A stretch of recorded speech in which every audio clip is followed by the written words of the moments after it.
Breaking news. Welcome to today's headlines.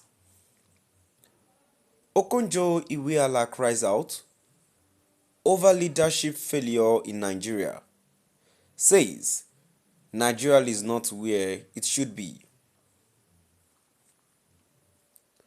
Okonjo Iweala cries out over leadership failure in Nigeria. Says Nigeria is not where it should be. To my dear listeners, from wherever you're listening from, please do ensure you like, subscribe, and share. Now the details. The Director General of the World Trade Organization, WTO, Ngozi Okonjo-Iweala expressed deep concern over Nigeria's current state of development during a keynote address at the Nigerian Bar Association's NBA Annual General Conference in Lagos.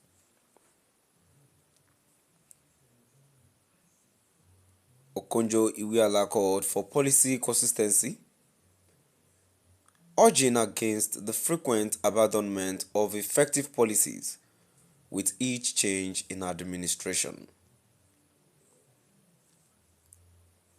She emphasized the need for a social contract where essential policies are protected by law or the Constitution, ensuring they remain intact despite political changes. She also criticized the politicization of security, warning that such actions have contributed to Nigerians' current challenges. Okonjo-Iweala advocated for a unified approach to governance and protecting national assets, stressing that a consistent and collaborative strategy is vital for the country's progress. Our words. Nigeria today is not where it should be, and our country has not progressed as it should have. That is why, more than 60 years after independence, we are still discussing nation building. But we must shift our focus from blame games to concentrate actions that tackle present and emerging challenges. I said this not in recrimination or even in futile regret, but rather as part of moving our country and advancing its interest. We are living in very difficult times, locally here in Nigeria, but also globally. I am not here to castigate or blame anyone.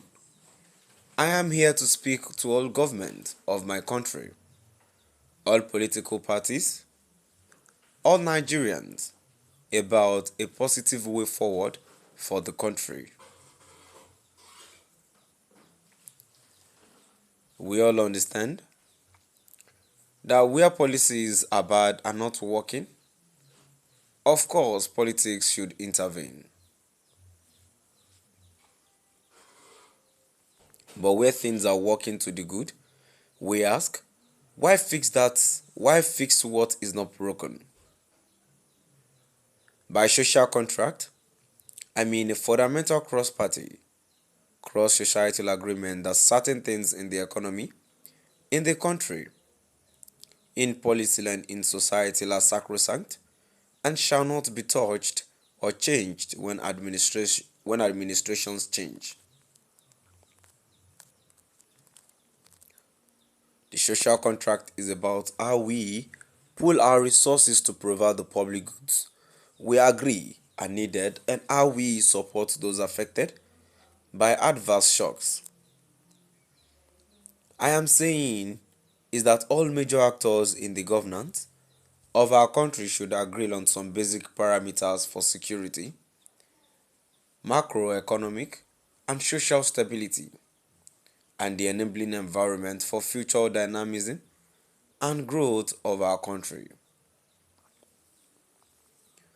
Once agreed, these parameters and policies should be institutionalized or enshrined in law or even be made part of our constitution, not to be tampered with, except perhaps through a national referendum involving the entire country and society.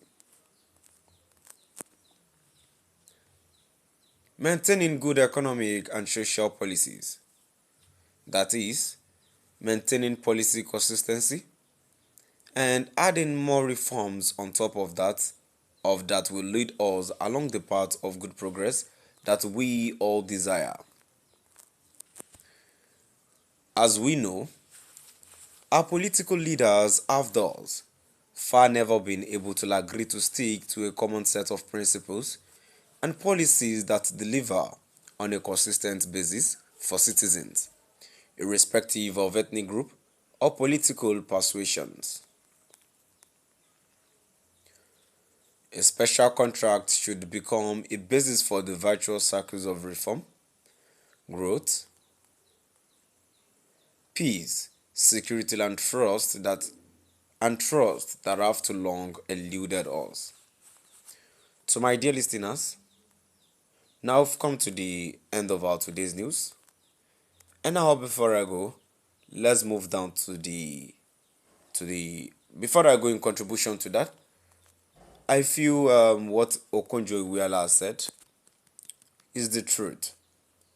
We are not progressing. We are not progressing at all. And the more reason why we are not progressing is because we do not have good people leading us. When there is selfish interest, then obviously